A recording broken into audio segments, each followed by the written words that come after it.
So I have a question. Yeah. So give me five, because I'm gonna do five of the greatest street ball players that's from the NBA that you can think of that'll be some legends in the street ball game. Okay, that's a good question. Let's define the difference though. Okay, so now with street ball, you don't have a ref. Mm-hmm. Sometimes your fist is going to be the ref to Yeah. get these to make these decisions. Versus, organized. You got the ref as your friend. You got the coach, and you can be coddled. Yeah. Back in the day, NBA players they got their bones playing street ball because there wasn't no AAU. Yeah. The only time you played basketball, you had rec ball and rec leagues, but basically you did the majority of developing your game. It was developed in the streets. Mm-hmm. It was not developed with this AAU stuff that's going on. Half of those guys, this is why they play so soft nowadays in the NBA. They don't play no defense. That's right, you don't play no defense because these are AAU kids. Yeah. Where they've been coddled by the coaches and by the refs. They don't want to get out there and play in the streets because they're too afraid that's gonna hurt their brand when they get hurt. Or God be somebody watch a video of them, somebody take a video of them and they're getting dogged out. And so they don't want to ruin their brand and they don't want to get hurt. So they're not gonna play no street ball nowadays. That's why they're so soft. As far as players, you have to start with Dr. J. He is the original. Go back and watch some of those videos with Dr. J.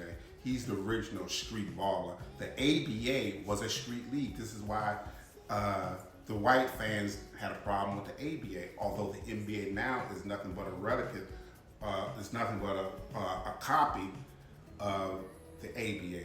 The ABA, NBA weekend, that's all from the ABA. The NBA is just copying it. So most of the guys that played in the ABA back in the 60s and 70s, these were street ballers. So you have to start with Dr. J. He's the original street baller, had all the swag. In the 1970s, everybody wanted to be like Dr. J. That was a young kid. So you start with Dr. J, then you go with George Gervin. George Gervin was a magician with the ball, way before Magic Johnson. Yeah. So these are street legends that can play NBA. You want to play NBA with a ref? Cool, we can do it that way. You want to play without a ref? Cool, we can do it that way. And I can kick your butt either way, right? Then you got Magic Johnson. Magic Johnson just had a love for the game. He played street, want to play street. I dog you out in the street. I dog you out, with the ref. So those are three. My fourth is going to probably be Kobe. Yeah. Kobe, this guy had such a passion for the game. As long as you're playing, this is what I like about those old dudes. Any setting is just basketball. I can play street ball if you want to get in my face, and we can duke it out. Yeah. Or we can have the ref. One of the ultimate New York street ballers was Bernard King. Yeah.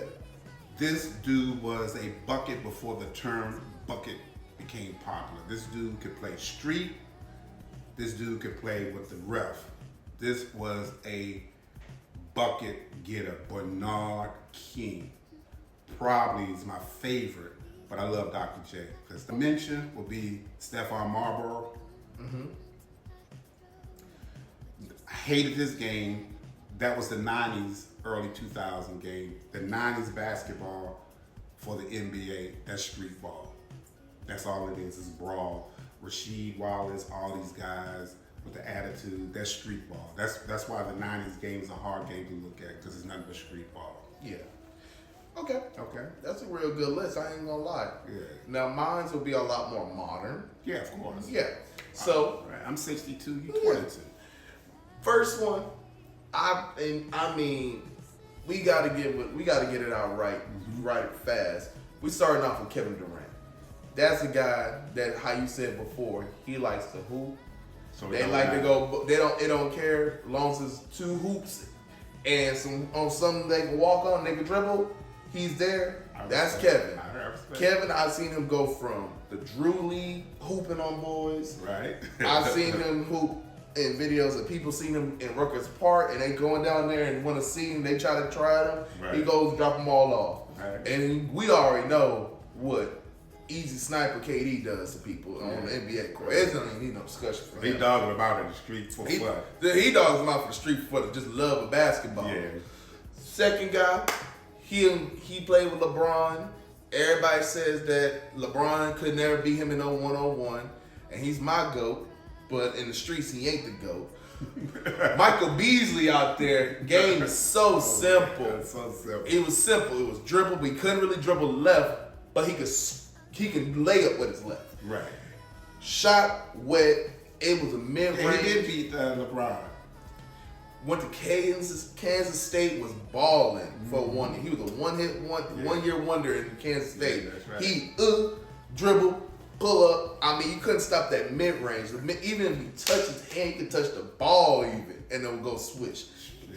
He was one of them guys that he should have started off with his own team and then developed as it went on. He moved around a lot. But he started off in a bad situation. He started off with a team that already had a solidified superstar. He started out in Miami, post-championship D-Wade. That's right. So it was D-Wade's team. Right. He just had a bad year because his knees went out, so they lost a lot. But So he was a bucket getter. He was a bucket getter. But Everywhere he played. he needed his own team to do it. Number 3, I mean, let's be truthful. This is what most people define Streetball legend, Jamal Crawford, Jay Crossover. Oh my God. He has boys in NBAs turning left to right because he's hitting with the behind the back carry it and go with the layup. Yeah. I mean, he made basketball look sweet and smooth, but it was like street style street smooth. Right. Yeah. My 4th, I have to go with Kevin Garnett. Kevin Garnett had a nice little high post bang. Oh yeah. Smooth It's not but a fadeaway. street game. He's a 90s kid. He's a 90s kid. But it's like, it's smooth when he does it. It's not clunky. No. It's no, I mean, he physical on defense. Don't get him wrong. He played all effort on defense. Both sides. Both sides, highly effort. He reminds me of Moses Malone, the Yeah. hardest working guy. Hard worker. Hard worker. And then he had a nice mid-range jumper. And he was able to go into the paint. Yeah. And then my 5th is I'm going with Hibachi. Gilbert Arenas. Right. Gil, man. Oh, yeah. Hibachi himself. Yeah. Agent Zero. Yeah. I mean, he's just one of them guys that his game is simple. Yeah. It looks like it. But he just hit you with the You can never stay healthy. Fat dude too, a little bit. You can never stay healthy. He never stayed in shape. Hibachi was looking like he's just said it recently. I'll come into the season 190, 180, and by the end of the season, I'm 225, 235. Wow. Because he said every game, he had him a cheeseburger, fries, 2 scoops of ice cream, and 2 sodas. Yeah. So Hibachi's my 5, and that's what we call him. Subscribe, follow to the channel. And both follow our YouTube, is in the link. And follow our channel and comment. We read all comments. Hey, I got one question though. What's the question? What about that white boy that you showed me that played for your Celtics back in the day? Which Brian, one? Scalabrini? Scalabrini. Give me what was up with that when he was out because he was He's the white mamba. He's the dog. Ain't nobody. He didn't start or he didn't really play in the NBA, so all these street guys were coming up to him talking about he couldn't play, and then he just dogged them out, all these street guys. Yeah, he